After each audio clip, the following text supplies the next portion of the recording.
أنا ابن شلا وطلاع الثنايا، متى أضع العمامة تعرفوني.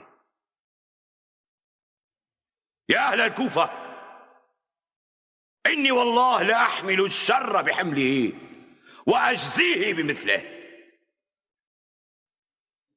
وإني أرى أبصارا طامحة وأعناقا متطاولة، وإني أرى رؤوسا قد عينعت وحان قطافها، وإني لصاحبها. كأني الآن أنظر إلى الدماء تترقرق بين العمائم واللحى. إني والله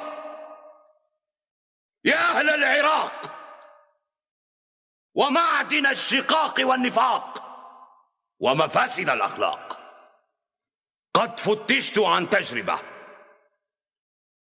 وجربت إلى الغاية القصوى،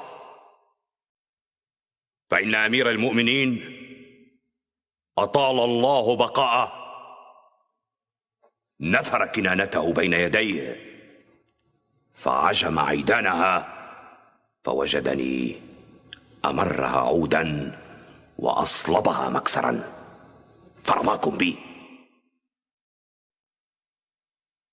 لأنكم أوضعتم في الفتن ومراقد الضلال وسننتم سنن الغي.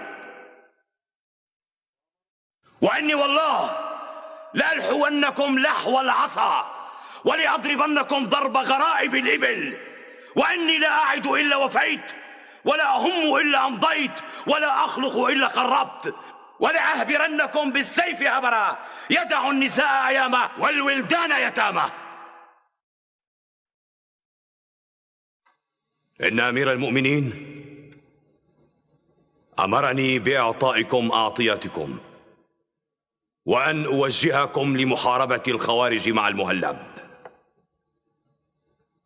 وأقسم بالله العظيم لا أجد رجلا تخلف بعد أخذ عطائه ب3 أيام إلا سفكت دمه وانتهبت ماله وهتمت داره. رجاء لا تنسوا الاشتراك في القناة ليصلكم كل جديد، وذلك بالضغط على زر الاشتراك وفعل زر الجرس والضغط على اللايك تشجيعا لنا لنستمر بنشر المزيد إن شاء الله. وإلى اللقاء مع حلقة أخرى.